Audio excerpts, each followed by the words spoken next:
Muy bien, muy buenas tardes a todos. Vamos a dar inicio a nuestra clase. El sábado pasado no pudimos tener la clase, tenía un compromiso que no pude postergar, pero hoy sí podemos estar para avanzar con el estudio que estábamos teniendo y tenemos que ver algunas cosas delicadas y bien importantes hoy día. Así es que vamos a necesitar la dirección de nuestro buen Dios. Vamos a pedir por favor a la persona encargada que pueda tener por nosotros la primera oración. Inclinemos nuestros rostros y entonces, Juanita, ¿puedes orar la primera oración? Por favor. Sí, Oremos. oremos. Bondadoso y amado Padre Celestial, le damos las gracias por este momento, Padre amado, en este hermoso santo sábado, de poder aprender más de usted. Le pedimos, Señor, que su santa presencia, que la dirección de su Espíritu Santo esté con la hermanita Jacqueline, para que usted sea el que permita que podamos recibir todos aquellos mensajes, Señor, aquellos conocimientos que necesitamos, Padre, para progresar en nuestra vida. Ayúdenos, Padre Celestial, a amar cada día más su palabra, a interesarnos, Señor, en conocerle a usted, al que nos dio nuestra vida, en el cual nosotros tenemos ahora las esperanzas por medio de su Hijo amado Jesucristo, a conocer a Jesucristo, su verdad, Padre Celestial, sobre todo ahora que vivimos en un mundo de tinieblas. Padre Celestial, ayúdenos en todos los sentidos, tanto nuestros propios deseos a veces mundanos, para que los abandonemos y nos interesemos más en las cosas del cielo, también como los distractores, los ruidos, Padre, los problemas de comunicación que hay, Padre, con todo este sistema que está ahora, que se cae la señal y todo eso, Padre. Usted ayúdenos para que esta reunión sea fluida y que todos aquellos que no están conectados, Padre, ojalá Dios te permita que puedan conectarse para que aprovechen todo este esfuerzo de la hermanita Jacqueline, que ha puesto, Señor, su hija, Señor, en cada uno de nosotros para que podamos avanzar y también, Padre amado, ponerlo en práctica. En el nombre poderoso de Jesucristo agradecemos y pedimos todo, sin mérito alguno. Amén. Amén. Muy bien. A ver, un segundito, a ver si puedo arreglar algo aquí. Ya. Estamos en nuestra clase número 16. Increíble cómo ha pasado el tiempo y nos hemos ido alargando, ¿no? Hay algunas cosas que vamos a ver hoy que yo he visto en el pasado en otras clases, pero no acá con los que están ahora. Entonces a lo mejor alguno que después escuche va a decir, eso ya la hermana una vez lo había dicho. Sí, no importa, en la Biblia también tenemos que seguir repitiendo las mismas cosas porque son necesarias, ¿ya? Dice aquí, la levadura de la piedad no ha perdido todo su poder. En el tiempo en que son mayores el peligro y la depresión de la iglesia, el pequeño grupo que se mantiene en la luz estará suspirando y clamando por las abominaciones que se cometen en la tierra. ¿Sí? ¿Se acuerdan que estamos viendo sobre las abominaciones? Pero sus oraciones ascenderán más especialmente en favor de la iglesia, porque sus miembros están obrando a la manera del mundo. ¿Ya? Obviamente se está hablando a la iglesia del Señor, no a las otras iglesias, porque las otras ya quedaron fuera después de 1844, como para que Dios tenga esa recriminación especial hacia ellos, ¿ya? Entonces las oraciones se ascienden más especialmente en favor de la iglesia. ¿Y cuál es el problema? Porque los miembros están obrando, dice, a la manera del mundo. No serán vanas las oraciones de estos pocos fieles. Cuando el Señor salga como vengador, vendrá también como protector de todos aquellos que hayan conservado la fe en su pureza y se hayan mantenido sin mancha del mundo. ¿Ya? Fíjense que no es solamente portarse bien delante del Señor, sino que la fe debe ser conservada en su pureza. Y la fe está basada en la palabra de Dios. Entonces quiere decir que la palabra de Dios debe estar siempre al frente como la luz que ilumina para que nuestra fe esté fundada en ella plena y cómodamente, sea una fe bien fundada, que nos dé la certeza de que tenemos la aprobación de Dios de acuerdo a su palabra. ¿Ya? Entonces, interesante que por una parte Él va a ser vengador, pero por otra va a ser protector. Quiera Dios que nosotros estemos entre los protegidos y no entre los que van a sufrir la venganza de Dios. Dice que además de eso, también va a ser una protección para los que se hayan mantenido sin mancha del mundo.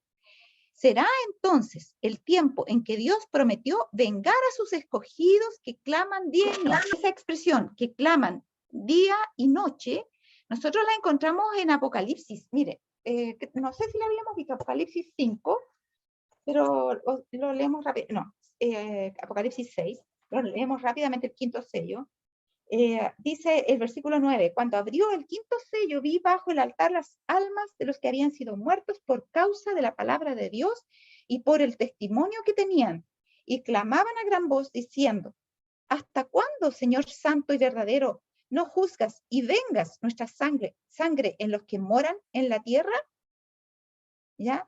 Y se les dieron vestiduras blancas y se les dijo que descansasen todavía un poco de tiempo hasta que se completara el número de sus consiervos y sus hermanos, que también habían de ser muertos como ellos. Y esos son los últimos mártires de la generación final, que se les van a unir a los mártires que hubo durante los 1260 años de persecución, ¿ya?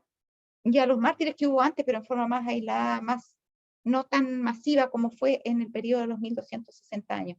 Y esos son los que en el versículo 10 dice que clamaban a gran voz diciendo, ¿hasta cuándo, Señor santo y verdadero, no juzgas y vengas nuestra sangre?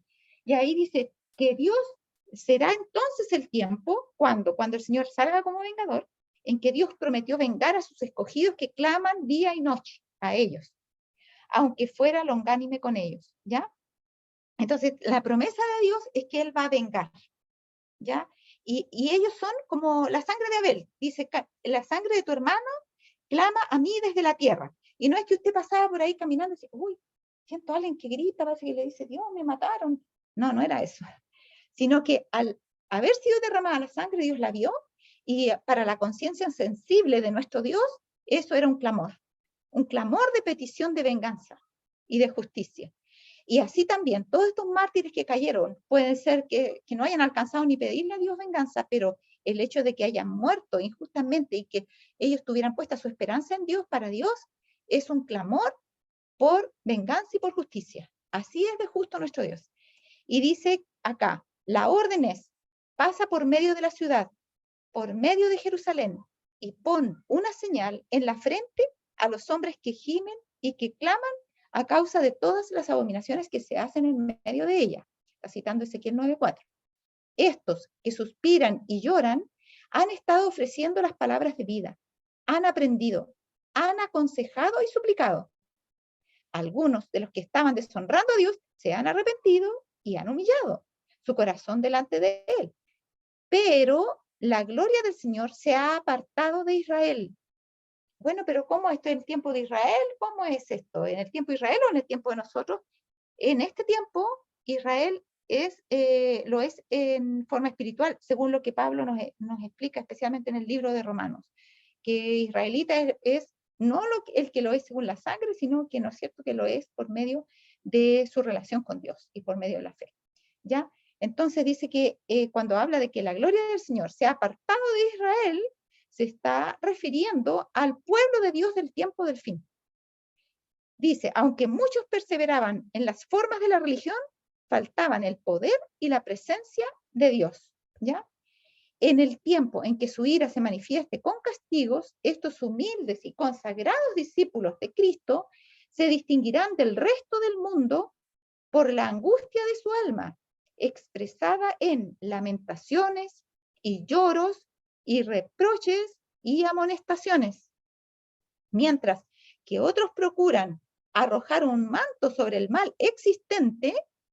Y fíjense si no ocurre eso.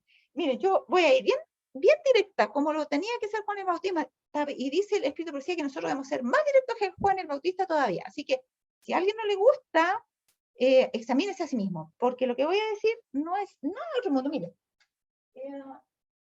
estaba en la misma lección de la mañana y lo resalté en mi clase cuando estuvimos porque me llamó la atención algo.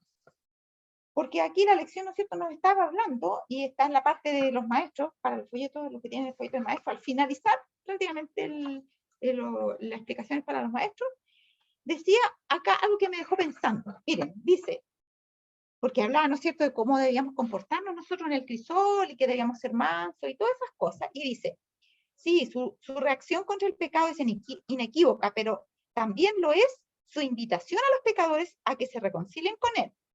Piensa en cómo puedes ser manso y a la vez denunciar el pecado en tu vida, en la vida de tu familia y en los miembros de la comunidad. A ver, ¿captaron ahí qué hay de extraño? Hay que denunciar el pecado en mi vida, en la vida de mi familia y en los miembros de la comunidad. ¿Y dónde están los pecados de la iglesia? ¿Y por qué lo dejaron afuera? ¿Acaso no hay pecados en la iglesia?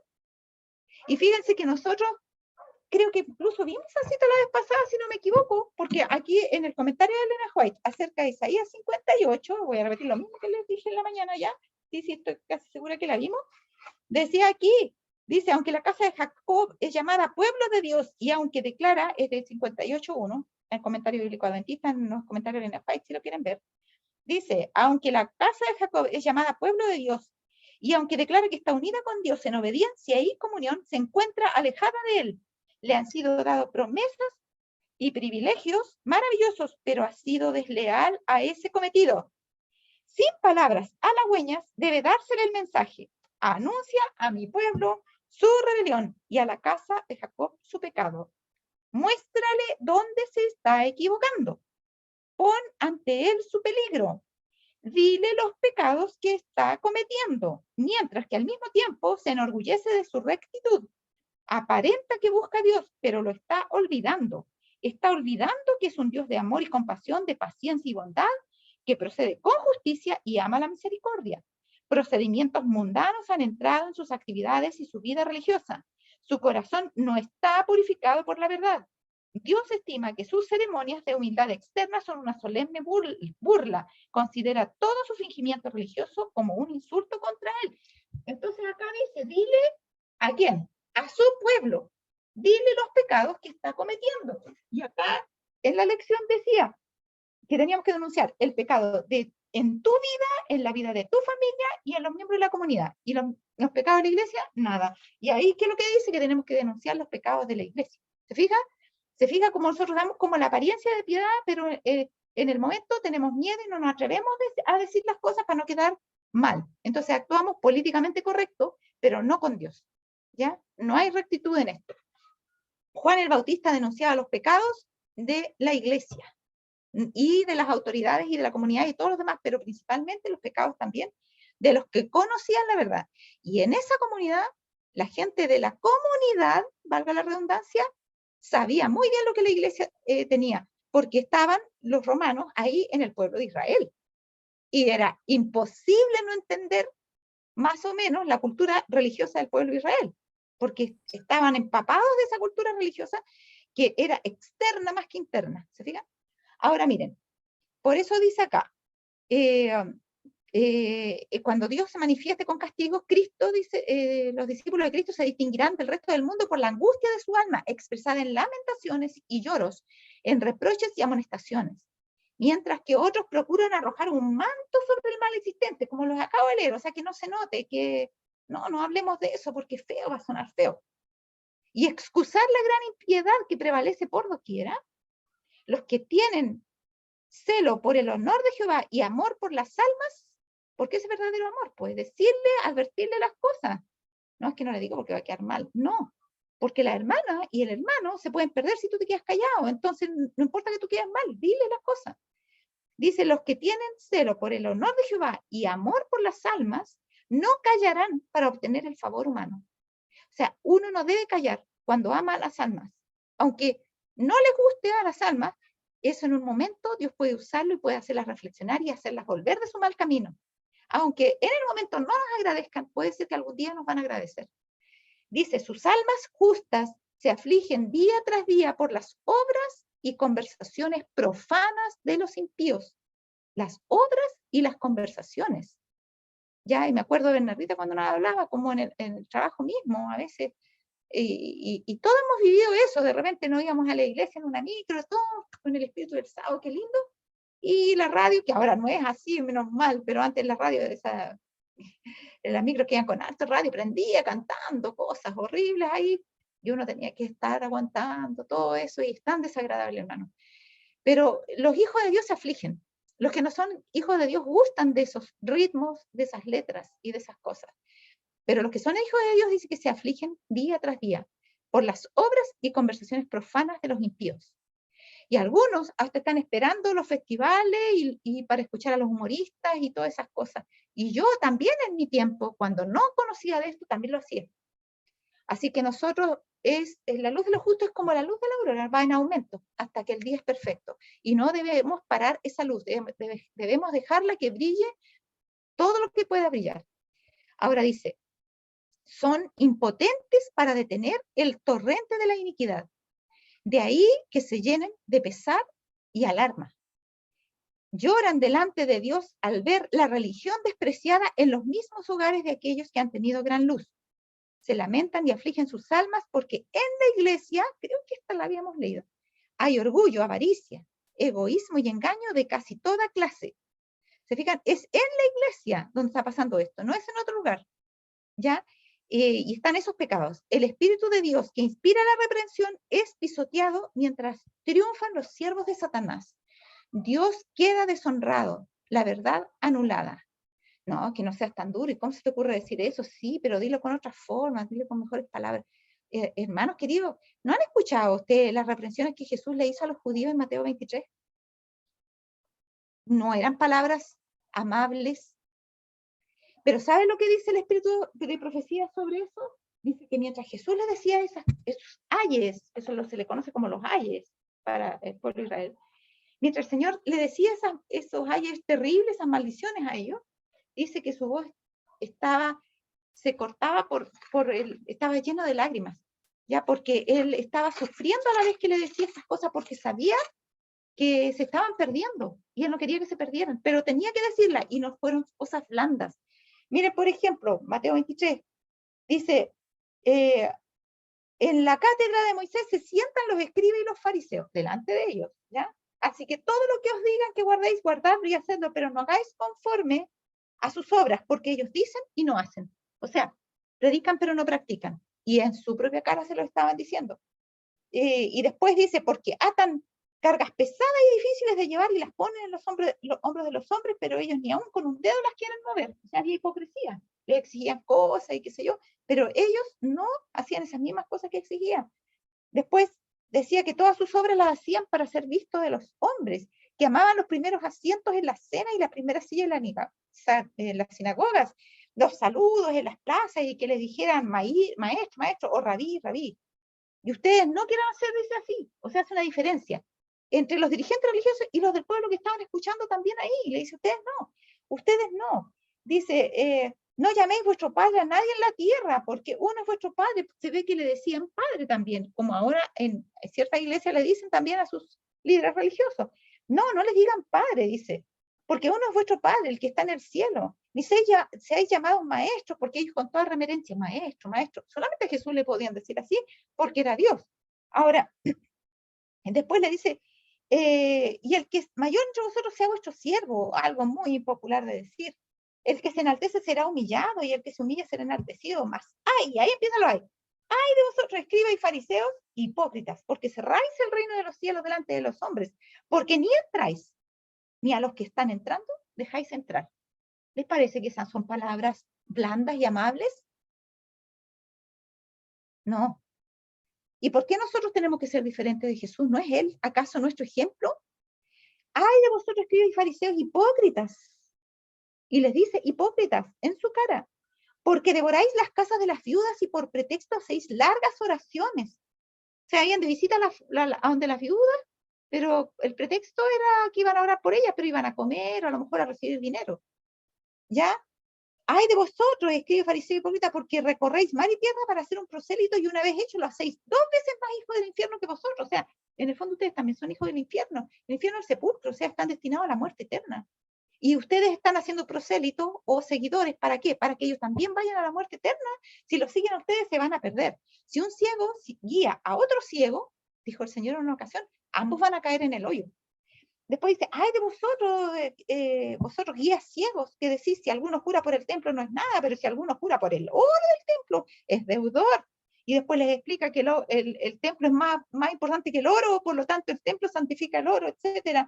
Después, ay de vosotros, escribís, fariseos hipócritas, porque diezmáis la menta y el eneldo y el comino, y omitís lo más importante de la ley, la justicia y la misericordia y la fe. O sea, se fijaban en las cosas materiales, pero no se fijaban en las cosas, en los principios espirituales, grandes principios espirituales que deben guiar nuestra conducta, que son la justicia, la misericordia y la fe. Esto era necesario hacer, o sea, diezmar, pero necesario hacer sin dejar de hacer lo otro. O sea, perdón, esto es necesario hacer, o sea, la misericordia, la justicia y la fe. Esto deben hacer, pero sin dejar de diezmar. Ah, entonces nosotros ya no vamos a diezmar más, solo puro amor. No, era necesario hacer esto sin dejar de hacer lo otro, le dice. Pero ellos, claro, pensaban que si poco menos que se compraban a Dios pagando el diezmo, con eso estaba todo bien. No. Y así sigue. Hermano, las reprensiones de Jesús, ¿y para qué decir las de Juan del Bautista? No te es lícito tener la mujer de tu hermano. Y nosotros, le dicen los publicanos que están ahí, no, y los soldados, no cobren más de lo que les está permitido. O sea, no sean sinvergüenza, ustedes se están guardando plata, cobrando de más para guardarse una parte para ustedes. Hermanos, no, y dicen el espíritu de profecía que nuestro mensaje de la iglesia a tiempo del fin va a ser más directo todavía que el de Juan el Bautista. ¿Se fijan? Así, de esa forma. Así que por eso que yo tengo que decir las cosas también de esa forma, porque así lo entendí claramente en la palabra de Dios y no puedo ablandar las cosas. Miren, la hermana White, cuando comenzó su experiencia como sierva del Señor, el Señor le reveló los pecados de algunos hermanos y se los reveló para que ella fuera y para que los reprendiera y los instara a salir de su pecado, a volverse a Dios y practicar lo correcto. Ella era una jovencita, de 17 años recién cuando comenzó su ministerio. Imagínense a alguien de 17 años tener que ir a reprender, pongámosle un hombre de 54 años que está en adulterio y que lo vio con la amante. Y ella tiene que ir a decirle que no tiene que seguir con su amante tal como Dios se lo mostró. Entonces ella sentía un peso terrible de tener que hacer eso, entonces dice que ella fue la primera vez y trató de ser diplomática y de suavizar la verdad y de decírsela de una manera que no sonara tan dura y todo eso. No quedó tranquila consigo misma después de esa reprensión y tuvo un sueño. Y en el sueño que tuvo, ella solamente, o fue una visión, no recuerdo, solamente vio esto, que ella entraba al templo y veía al Señor ahí, el Señor la quedaba mirando y daba vuelta la cara y la ignoraba. Como diciendo, me has desilusionado, no quiero verte. Dice que fue tan grande esa impresión que produjo en ella, que de ahí en adelante ella resolvió nunca más, ¿cómo se dice? Disimular la fuerza de un testimonio. Nunca más tratar de ser así diplomática para no quedar mal, sino que tenía que decir la verdad tal cual era, por supuesto, no en forma ofensiva, no hay necesidad de decir epítetos desagradables innecesarios, ni tampoco de gritarle a la gente, ni nada de eso, ni hacerle burla, mucho menos usar sarcasmo o ironía, porque esos métodos son satánicos, pero sí podemos decirle las cosas con claridad, con la suficiente claridad para que ellos se den cuenta de que Dios no está aprobando su conducta. Y luego que resolvió eso, entonces pudo recuperar el favor de Dios. Entonces es importante que nosotros no callemos cuando debemos hablar, porque si callamos, nos hacemos cómplices. Fíjense el caso de la reina Esther.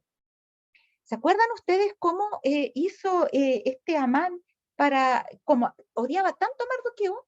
No encontró nada mejor que para poder terminar con Mardoqueo, hacer un edicto, como no podía hacer un edicto en contra de Mardoqueo mismo, porque era demasiado evidente que iba a ser motivado por la envidia o por el odio.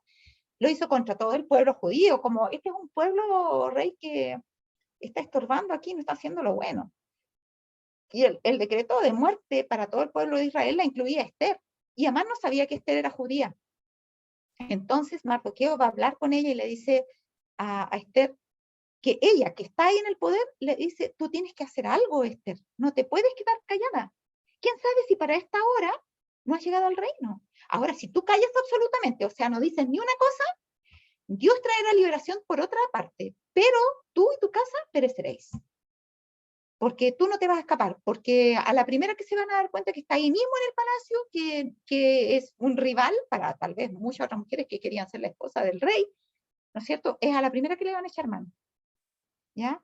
Entonces, ¿qué hizo ella? Ordenó que todos, le pidió a Mardoqueo que todo el pueblo y que también ella con todas sus sirvientes iban a ayunar y orar al Señor por 3 días y prepararse, y después dijo, me presentaré delante del rey, y si perezco, que perezca. Ese es el espíritu que deben tener los hijos de Dios en esta generación. Y ya es hora que por medio de las pruebas por las que Dios nos está haciendo pasar, a veces en cosas más pequeñas, levantemos la voz y el Señor nos va a ir dando cada vez cosas más grandes. Y este camino difícil no va a parar, hermano, pero ya es hora que entremos en él. Dice, aquellos que no sienten pesar por su propia decadencia espiritual, ni lloran por los pecados ajenos, sobre los pecados ajenos. Miren, llorar por nuestros pecados, sí, lo hacemos. Llorar por los pecados ajenos, quizás muchas veces cuando nos afectan a nosotros. Pero ustedes lloran por los pecados ajenos que no le afectan a usted. Si no le afectan, ya es una señal de que algo no anda bien. Aquí está hablando de los que lloran también sobre los pecados ajenos. Ese es verdadero amor, hermano. Y dice que los que no hacen eso quedarán sin el sello de Dios. Quedarán sin el sello de Dios. Ah, es que yo pensaba que lo del sello de Dios era algo personal. Sí, es personal. Pero entonces, ¿cómo voy a estar llorando por los otros? ¿Tendré que llorar por mí nomás? No, es personal en el sentido de que va a ser puesto si tú eres íntegra completamente en tu alma y tienes el mismo sentir de Dios. Y el Señor llora por los pecados ajenos. Así que si tú eres hija de Dios, también vas a llorar por los pecados ajenos. ¿Te fijas? El Señor, y está, mire, también lo mencionamos en la clase en la mañana, en Jeremías 13, les voy a leer solamente el versículo porque no quiero distraerme mucho del tema, pero para que ustedes vean lo que dice el Señor. Cuando hizo que muriera la esposa de Ezequiel, ¿se acuerdan? Y les da una ilustración del dolor que eso le iba a causar a Ezequiel, era semejante al dolor que le iba a causar tener que destruir el santuario. Pero dice el Señor, bueno, es necesario, y yo también sufro, no se crean que no, dice el Señor, y el versículo, en el capítulo 13 de Jeremías, decía en el versículo 17, mas si no oyereis esto, en secreto llorará mi alma a causa de vuestra soberbia. El Señor llora por nuestras soberbias, por las soberbias de nuestros hijos, por la soberbia de nuestros amigos, por la soberbia de nuestros parientes que no quieren recibir a Dios. El Señor llora por esas soberbias. Y nosotros lloramos. Dice, no le estoy diciendo que ustedes ahora tienen que dedicarse a llorar, pero tienen que sentir lo terrible que es perderse para esas personas, tener esa preocupación. Dice, mas si no oyeréis esto, en secreto llorará mi alma a causa de vuestra soberbia, y llorando amargamente, o sea, no era un llanto así nomás, llorando amargamente se desharán mis ojos en lágrimas, porque el rebaño de Jehová es llevado cautivo. Ese es el sentido de Dios, eso es lo que hay en el corazón de Dios. Cuando Cristo da esos ayes, dice que había lágrimas en su voz, ¿ya? Cuando Él llora sobre Jerusalén, miren, a ver si es que lo encuentro, en el deseo de toda la gente, era un espectáculo que dejó que toda la multitud que iba tan eufórica, junto con Jesús entrando, ¿no es cierto?, ahí a Jerusalén, quedaran como petrificados porque casi que no pudieron entender la actitud del Señor Jesús. Se los busco enseguida, se los muestro cómo fue eso. A ver, entonces, si alguien sabe bien y lo encuentra antes que yo, bienvenido. Creo que es aquí la 581, en el Monte de las Olivas, 581, el descenso. Sí. Creo que es justamente acá. A ver. Está hablando, dice que las palabras de Cristo a los sacerdotes y gobernantes, he aquí vuestra casa os es dejada desierta, habían llenado de terror su corazón. Afectaban indiferencia, pero seguían preguntándose lo que significaban esas palabras. Y después dice, las palabras de Cristo habían sido pronunciadas a oídos de gran número de personas, pero cuando Jesús estuvo solo, Pedro, Juan, Santiago y Andrés vinieron a él mientras estaba sentado en el Monte de las Olivas. Y entonces él empieza a explicarles. Después les habla de Mateo 24, que conocemos bien. Y está hablando todo el rato de Mateo 24, y dice que esta profecía volverá a cumplirse, y después dice, creo que empieza, no está acá, está bien cerquito de aquí, un siervo de siervos,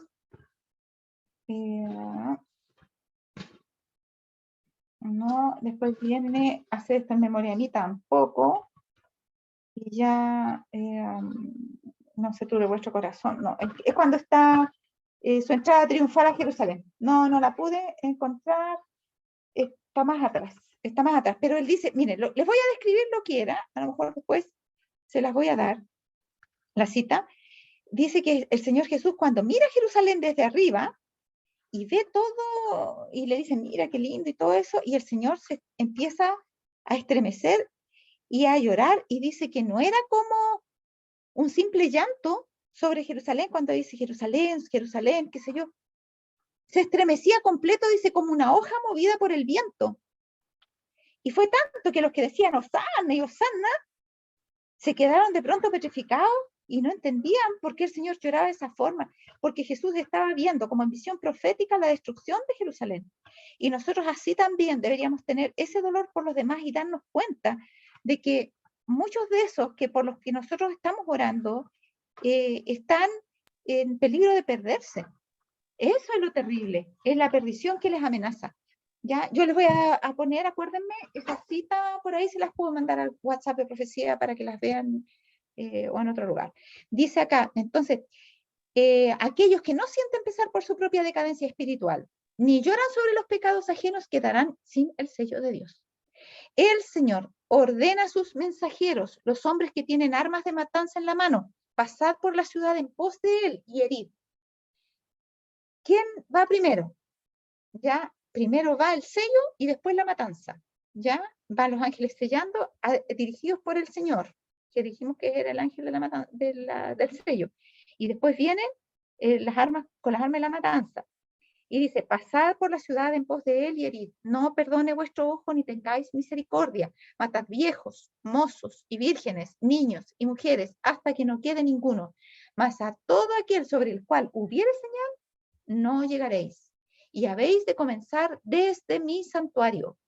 Comenzaron pues desde los varones ancianos que estaban delante del templo. Dos cosas. Por el santuario primeramente y después por los varones ancianos. Y los ancianos, que eran 24 ancianos, en los dirigentes religiosos del pueblo de Israel, más 25 considerando el sumo sacerdote, eran los primeros elegidos para sufrir el castigo de Dios. ¿Por qué? Porque eran los que habían tenido más luz. Aquí vemos que la iglesia, el santuario del Señor, y aquí no se refiere a todas las iglesias, se refiere a la iglesia del Señor, era la primera en sentir los golpes de la ira de Dios. Los ancianos, aquellos a quienes Dios había brindado gran luz, que se habían destacado como guardianes de los intereses espirituales del pueblo, habían traicionado su cometido. Habían asumido la actitud de que no necesitamos esperar milagros ni la señalada manifestación del poder de Dios como en tiempos anteriores. Los tiempos han cambiado.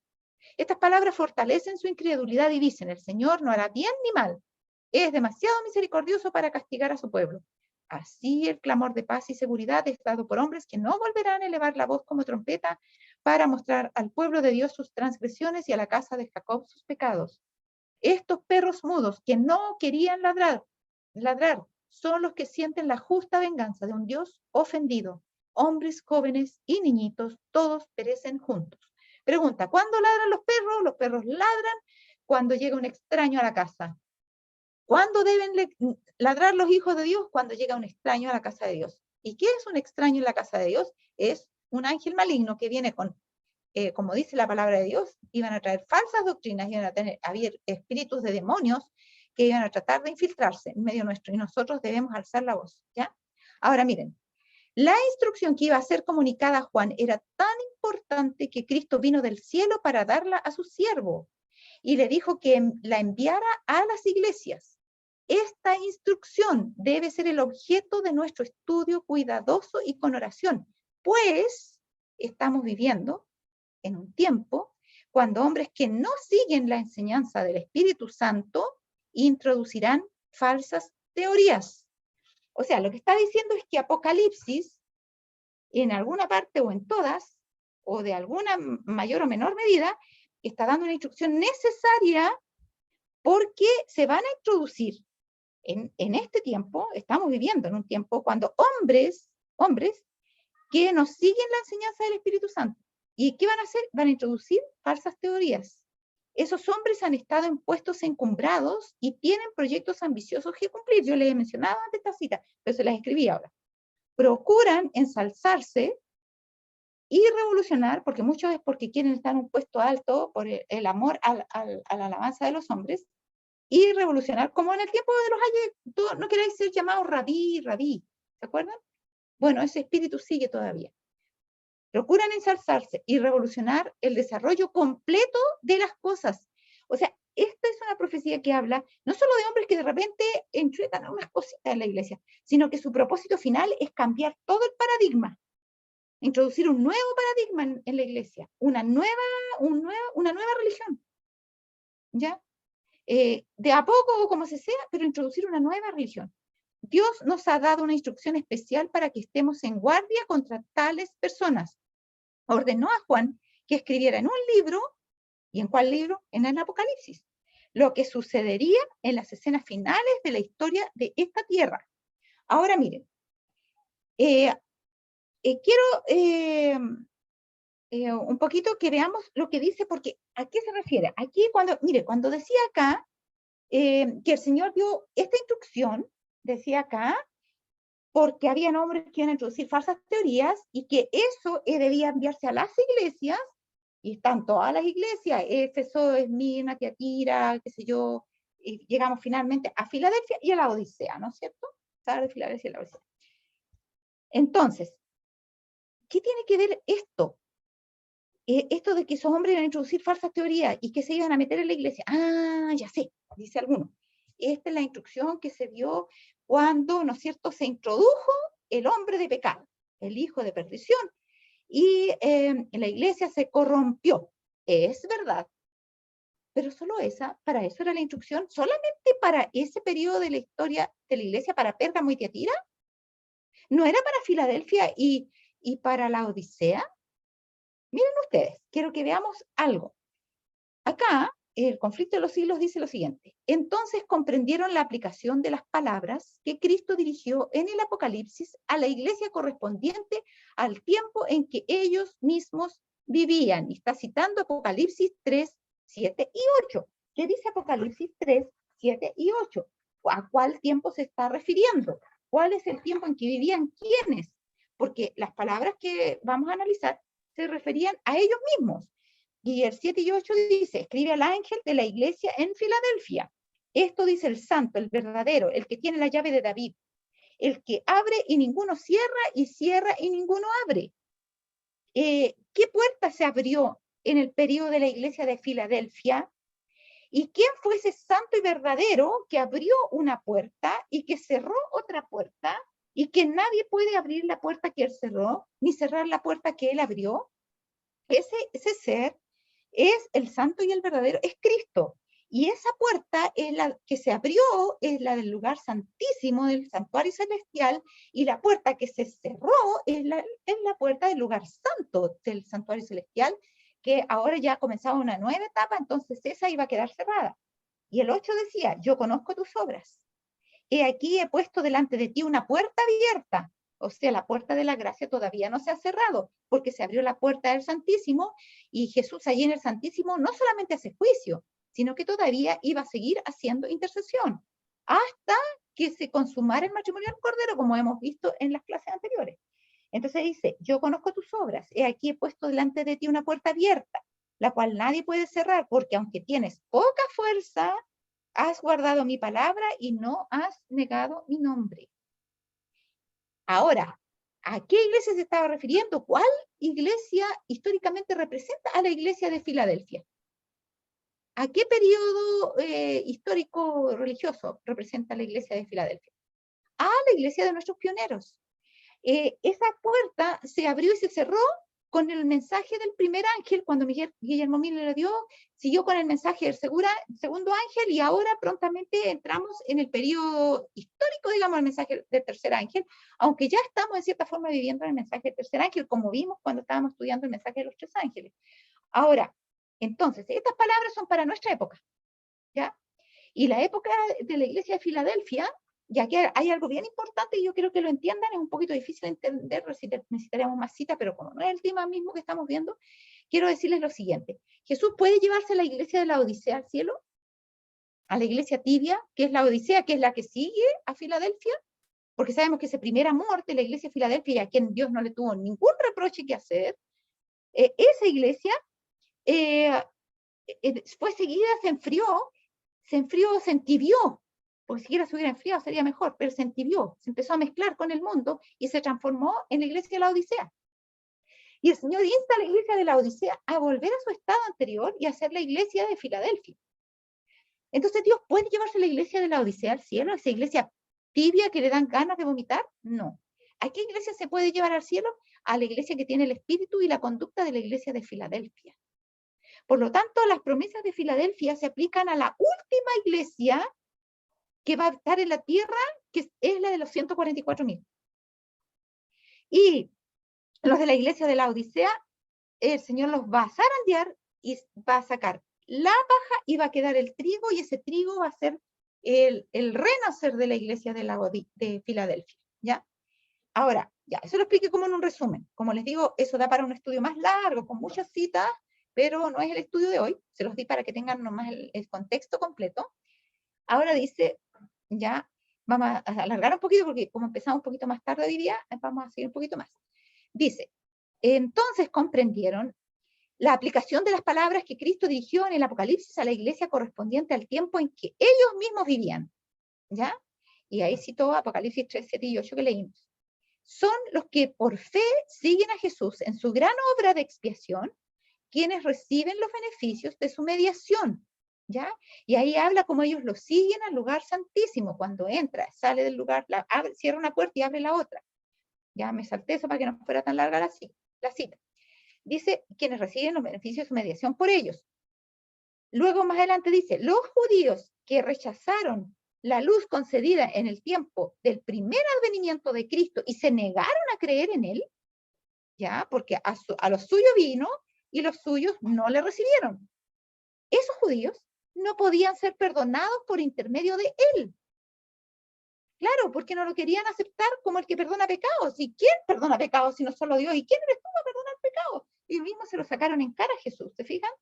Entonces, cuando Cristo asciende y comienza su ministerio en el lugar santo en esa ocasión, ¿podían estos judíos incrédulos ser beneficiados por su intercesión? No.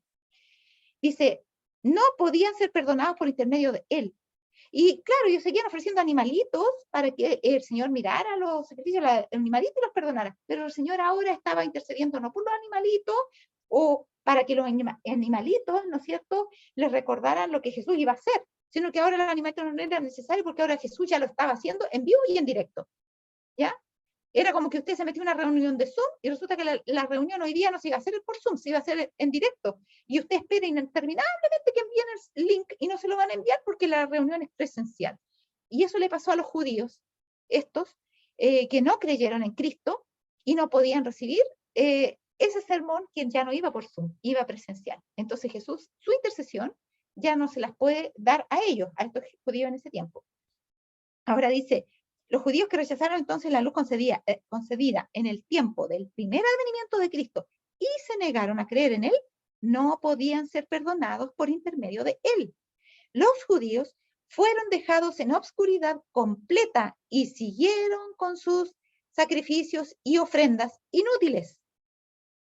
Estas palabras son copiadas casi textual, yo no las alcancé a poner hoy día, en cartas y manuscritos para referirse a la visión que Elena de White tuvo acerca de lo que pasa en 1844, cuando Jesús separa a todas las iglesias del remanente final, de su iglesia remanente. Y dice que los que quedaron en el lugar santo, porque todavía no reconocían el paso de Cristo del lugar santo al santísimo, se quedaron ofreciendo sus sacrificios y ofrendas inútiles en el lugar santo, pero ya Jesús no podía mediar por ellos porque él ahora estaba en el lugar santísimo. Entonces, miren lo que sigue diciendo aquí el conflicto de los siglos. Dice, esos, en el tiempo de Jesús fueron dejados en la oscuridad completa y siguieron con sus sacrificios y ofrendas inútiles. Y dice, la condición de los judíos incrédulos del tiempo de Jesús ilustra, ¿qué cosa ilustra? El estado de los indiferentes e incrédulos entre los profesos cristianos que desconocen voluntariamente la obra de nuestro misericordioso sumo sacerdote. O sea, hoy, díganme, ¿qué iglesias se preocupan de hablar del ministerio de Cristo en el santuario celestial? Ya con eso dejamos prácticamente a todas las iglesias afuera, excepto la iglesia adventista del séptimo día. Ahora, vamos a la iglesia adventista del séptimo día. Comprende bien la iglesia adventista del séptimo día que el oficio de Cristo en el lugar santísimo como obra de juicio, no la intercesión, que igual sigue siendo, sino la obra de juicio. A la vez que se hace el juicio de los muertos, va a llegar un momento en que se hace el juicio de los vivos y por ende es necesario que nosotros que estamos vivos en este periodo en que Él está trabajando ahí, estemos a cuentas con Dios, porque Él está haciendo una obra también, no solamente limpiar el santuario de los pecados de los muertos, sino limpiar el santuario de los pecados de los vivos. Esto es, que no entren más pecados de los vivos al santuario, que nosotros abandonemos el pecado, para que Él ya no tenga que interceder más por el pecado de sus hijos. ¿Comprende el pueblo adventista eso? ¿Lo comprende?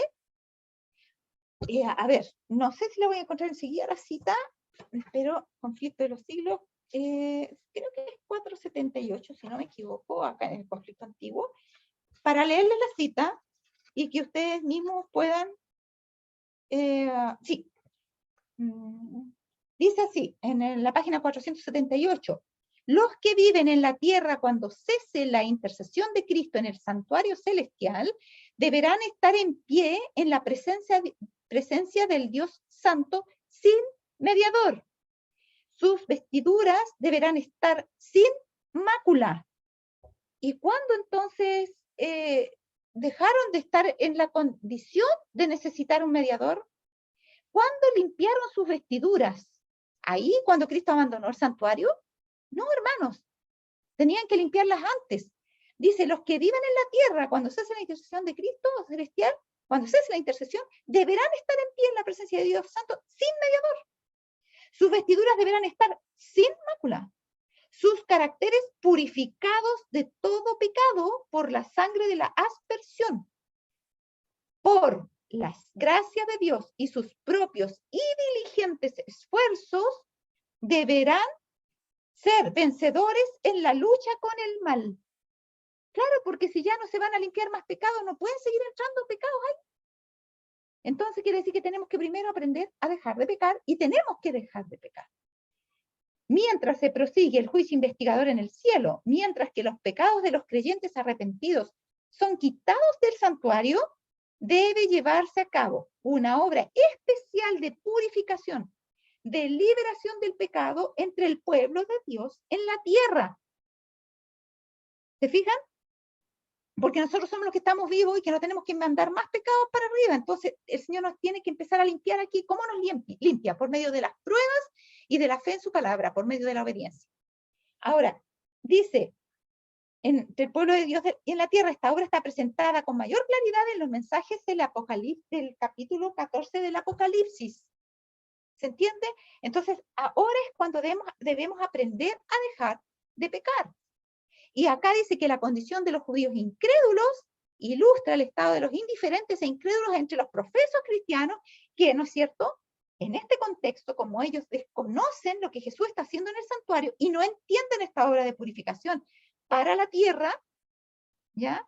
Porque en el santuario, en el servicio típico, mientras que en el santuario se limpiaban los pecados que habían sido acumulados antes de ese día y que estaban ahí en las cortinas manchadas, llenas de sangre y que tenían que ser limpiadas, aparte de eso, el pueblo que estaba afuera tenía que estar también a cuentas con Dios, tenía que haber hecho el servicio que se hacía igual, en la mañana y en la tarde, haberse liberado de los pecados, haberlos confesado, haberlos abandonado, y debían estar en humillación y en y escudriñamiento del corazón para estar a cuentas con Dios, no fuera que cuando adentro terminara la mediación y el sacerdote saliera, ellos fueran hallados sin perdón y por lo tanto deberían ser expulsados del pueblo, porque Cristo rechazaría la ofrenda del pecado por ellos, en ese caso. Ahora, entonces, el pueblo tenía que estar afuera penitente, no impenitente. Y esa debe ser nuestra condición ahora. A eso vamos. El Señor para eso nos está preparando. ¿Cuánto habíamos avanzado? Lamentablemente, el diablo quiere que creamos que vamos a seguir siempre igual. Y algunos dicen, pero ¿cómo si cuando los discípulos recibieron el Espíritu Santo, después igual algunos pecaron? Pues acuérdense, por ejemplo, Pedro que renegó. Hermanos, no entendemos la época en que estamos viviendo. Es distinto ahora. ¿Por qué es distinto? Porque ahí todavía ellos iban a tener mediador. Nosotros ya no vamos a tener mediador. Además de eso, vamos a tener una persecución feroz, feroz, que nunca existió, con mucho engaño y muchas sutilezas, que va a tratar de arrastrarnos por todos los medios con un Satanás que lleva 6.000 años de experiencia en seducir a los hijos de Dios. Entonces, nosotros no podemos caer, y como no podemos caer porque no va a haber intercesor, el Señor nos va a probar al extremo antes de sellarnos, para que no tenga que borrarnos después, que seamos sellados. ¿Se fijan? Entonces, no vamos a poder ser como que, pero después igual Pedro por ahí, igual hizo pecado, igual ahí nomás, y eso que había recibido el Espíritu Santo y todo. No, ahora no va a ser igual. Hermanos, esta es una época, hermanos, va a ser a tal punto lo que vamos a vivir que dice que nunca hubo en la tierra un tiempo de angustia tal como el que habrá, ni lo habrá después. Por lo tanto, esta época requiere de nosotros una perfección del carácter mucho mayor que la de los apóstoles. Mucho mayor. Y todavía no entendemos, ni siquiera llegamos a ser como los apóstoles. ¿Se fijan ustedes? Esa es la meta a la que tenemos que apuntar. Y si apuntamos a una meta más baja, nunca vamos a llegar a caer más arriba. Entonces, miren acá. La condición de los judíos e incrédulos ilustra el estado de los indiferentes e incrédulos entre los profesos cristianos que desconocen voluntariamente, porque está en la revelación, están los escritos del Espíritu. Decía, si alguno no entiende lo que dice la Biblia, ahí está la luz menor que lo guía la luz mayor. Está eso. Y desconocen voluntariamente la obra de nuestro misericordioso sumo sacerdote en el servicio típico. Cuando el sumo sacerdote entraba en el lugar santísimo, todos los hijos de Israel debían reunirse cerca del santuario y humillar sus almas, lo que yo les estaba diciendo. Humillar sus almas del modo más solemne ante Dios, a fin de recibir el perdón de sus pecados y no ser separados de la congregación o no ser borrados sus nombres del libro de la vida. Eso es ser separados de la congregación, es ser borrados del libro. Eso. Cuánto más esencial es que en nuestra época antitípica de la expiación, o sea, ahora, porque yo le estaba diciendo ya lo que es ahora, comprendamos la obra de nuestro sumo sacerdote y sepamos qué deberes nos incumben. ¿Ya? Ahora debemos quedar limpios de todo pecado, ahora, antes que venga la persecución, ahora para que cuando venga la persecución y esté a punto de ser derramado el Espíritu Santo, tengamos la mayor parte del camino recorrido, porque el Espíritu Santo no va a ser derramado hasta que no nos hayamos, el Señor no nos haya sellado.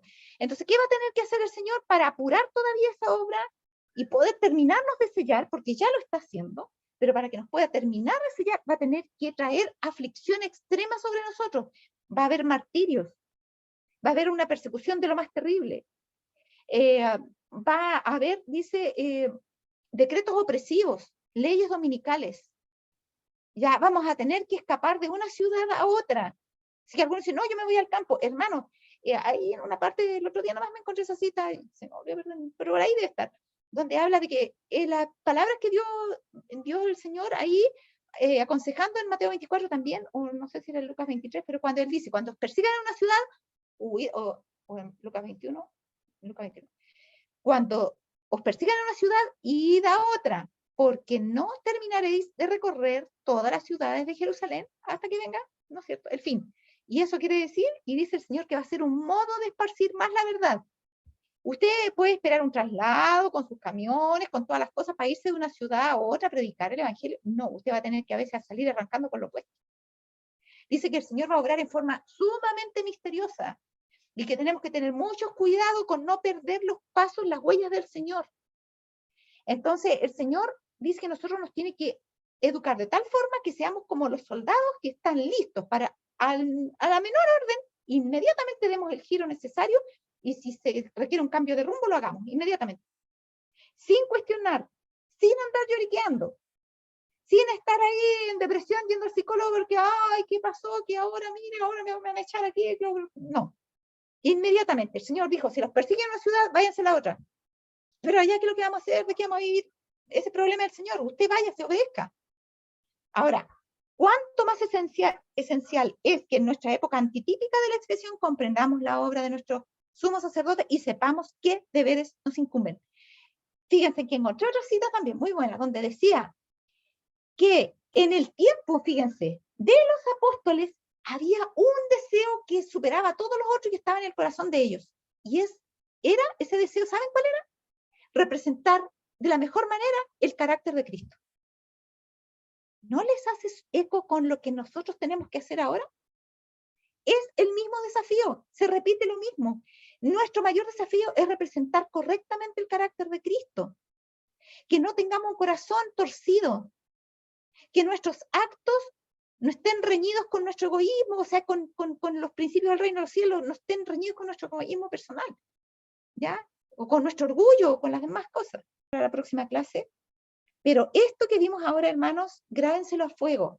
La cita que les leí, Conflicto de los Siglos, página 478, en lo que tiene el Conflicto de los Siglos antiguo. El capítulo es Jesucristo, nuestro abogado.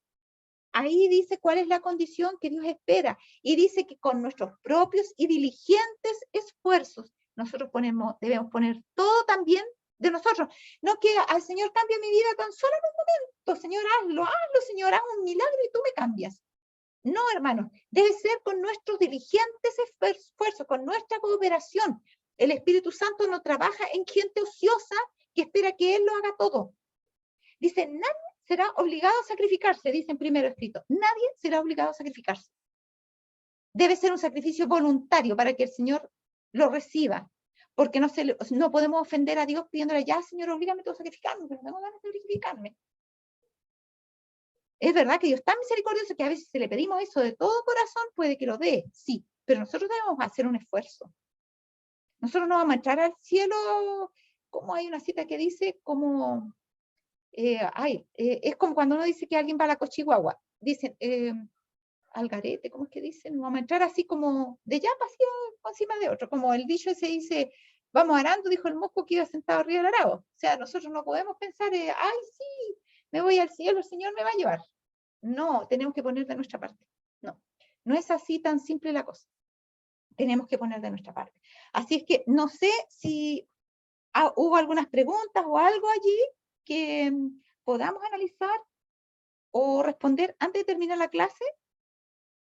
Ya, si no es así, y en lo sucesivo estábamos conversando al comienzo de la clase, voy a pedirles que en el chat dejen las preguntas, porque aunque yo no las voy a poder leer, porque yo no los veo, porque tengo la pantalla ocupada completa, hay alguien que nos va a leer el chat y yo voy a responder esas preguntas para que se vayan despejando en la marcha las preguntas que vayan surgiendo. Ya, como no surgió ninguna, les pregunté si había surgido alguna. Pensé que a lo mejor no las habían dicho, pero al parecer nadie escribió ninguna pregunta.